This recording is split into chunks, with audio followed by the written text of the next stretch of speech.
खुलुमबाय स्टुडिअ दङ आं राजीब बसुमतारी आरो बे समाव नोंथांमोननि गेजेराव लानानै फैदों मोनसे big breaking update housing and urban development corporation अफिसखौ गुवाहाटीयाव लांनो थाखाय नाजानायखौ गोख्रों हेंथा खालामदों बे समाव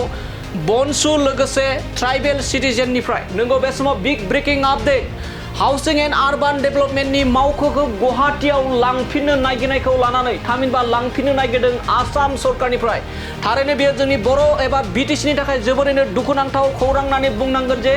हाउसिंग एंड अर्बान डेभलपमेंटनि जा कर्पोरेशन अफिस एबा मावख' बे मावख'खौ बिटिसिनिफ्राय गुवाहाटीसिम लांफिननो नागिरनाया थारैनो मोनसे साननो गोनां बाथ्रा आरो बेखौ लानानैनो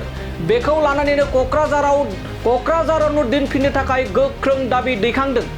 ट्राइबेल सिटिजेन फरम आरो BoNSU आफादनिफ्राय हाउसिंग एंड अर्बान डेभलपमेंटनि जा मावख' क'क्राझाराव थानाय जा अर्बान डेभलपमेंटनि जा मावख' बेखौ क'क्राझारावनो दोनफिननो थाखाय गोख्रों दाबि दैखांदों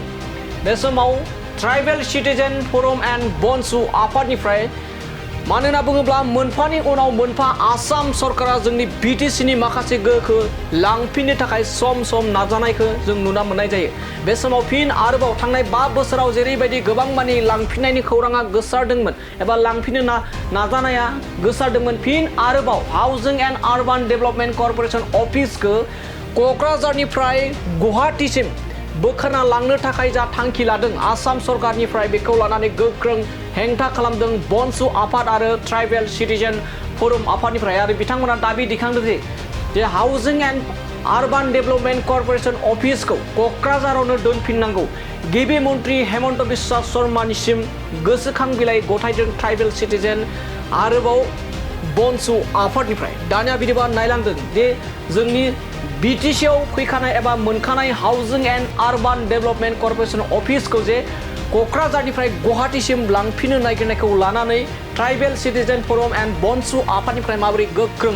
दाबि दैखांदों आरो रायजोनि गिबि मन्त्रि डक्टर हेमन्त बिश्व शर्मा बिथांनो माबोरै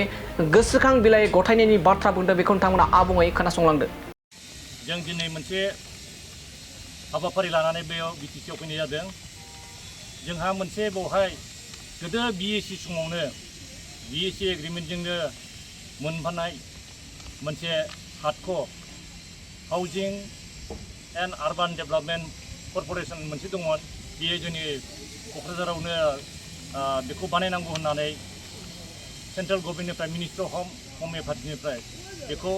बिथोन हरनाय जादों आरो बेयाव हादख'नि आरो मिनिस्ट्रि अफ हम एफेयार्सनि जयैनो मोनसे डिसकासन जानानै रायलायनायनि गेजेरजों जों बेखौ मोनबोदोंमोन आरो बियो 1998नि 27 एप्रिलावनो बेखौ जों मोनबोदोंमोन दा बे जोंनाव 21 एप्रिलाव जों बेखौ मोनबोदोंमन बे लेखाया जोंनाव दङ दा बिनि गेजेरजोंनो जोङो बे हादख'नि गेजेरजों जोंहा गोबां जोङो डेभेलपमेन्ट स्किमफोरखौ जोङो मावनो हादोंमोन हादख'नि गेजेरजों जोङो लन थन लानानै न' लुनो हानाय जादोंमोन आरो जोङो बिजनेसफोर जाय दखान होनाय बिजनेस बेफोरनि ओमफ्राय बे लामा टाउन डेभेलपमेन्टनि थाखाय ड्रेन ट्रेन बानायनाय बे गासै सुजुग सुबिदाखौ बे प्रजेक्टनि बे अफिसनि दारै खामानिया जायोमोन आरो जोङो बेखौ दासिमबो 25 बोसोर बादि जाबाय जों बेखौ मोनबाय हादोंमोन नाथाय हरखाबै जों दाख्लैनो मिन्थिनो मोनबाय जे बे अफिसखौ जोंनि क'क्राझारनि ब्रान्च अफिसखौ हादख'नि ब्रान्च अफिसखौ गुवाहाटीनि रिजिनेल अफिसजों मार्चआप खालामसै होननानै मिथिनानै जोङो दुखु मोनदों आरो जों दा नायबाय अफिसा थाला होजोब्बाय लुजोब्बाय लांनोसै आरो जों दाख्लै मिथिनो मोनदों दाख्लैनि सामार सेसनाव पार्लियामेन्टआवबो बियो कुइसन रेज जादोंमोन दा आरो बिनिफ्राय मोनब्रैसो कुइसन सोंदोंमोन नाथाय बिनि एन्सारा मा जाखो मानो लांनो नागिरदों ओमफ्राय मानो बेनिफ्राय शिफ्ट खालामनो नागिरदों बिनिबो कुइसन खालामदोंमोन नाथाय बिनि रिजाल्टखौ दाबो मोननाय जायाखै आरो दा गुवाहाटीयाव लांसिगोन होननानै जों मिथिबाय नै थाबैनो गाबोन समफोरनि बिथिङाव लांगोन होननानै जों मिथिनो मोन्दों नाथाय जोंनि सरकारनिफ्राय बा जोंनि गोरों गोराफ्रा बेखौ बिनि सायाव जेबो इनिसिएटिभ लायाखै दा जोङो मिथिनो मोनबाय जे बे अफिसखौ लांनाय जायोब्ला जोंहा खहा दं मानो होनब्ला बियो मोनसे डेभेलपमेन्ट जोंनि थाखाय इक'नमिक डेभेलपमेन्टनि थाखाय बेखौ बे BSc जानाय समावनो बेखौ बेजोंनो मोनसे डेभेलपमेन्टारि खामानिफ्रा जानांगौ होननानै बेखौ हरनाय जादोंमोन बेनिखायनो जोङो दा लुबैयो जाहाथे बेखौ जोङो लाखिफिननो हायो जोङो चिफ सारनाव बेखौ मेम'रेन्डाम होदों आरो डिसिनि थ्रुयैबो जोङो बेखौ मेम'रेन्डाम होनानै जोङो चिफ मिनिस्टारनिसिम फाथायहरबाय जाहाथे CM सारा बेखौ जाहाथे जोंनो बेखौ अननानै बे हादको अफिसखौ जोंनि बेवहायनो लाखिफिननो हानायखौ खालामनानै होयो आरो चिफ साराबो जाहाथे हिमन्त बिश्व शर्मा आसामनि चिफ मिनिस्टारखौ बुंनानै जाहाथे जोङो बेखौ बेवहायनो जों लाखिफिननो हानायनिखौ बेबस्थाखौ खालामना होयो बेनिखायनो दिनै जों बे मेम'रेन्डामखौ होफैदों आरो जों डिसिनावबो बे मेम'रेन्डामखौ हैबाय दिनै जोंजों लोगोसे आंजों लोगोसे जोंनि बनसुनि दैदेनगिरि बिथांमोन दङ गासिबो आरो जोंनि ट्राइबेलनि आफादनिफोर दङ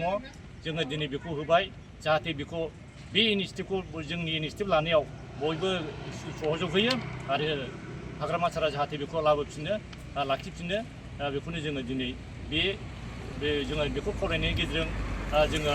बे मेम'रेन्डामखौ होनाय जाबाय।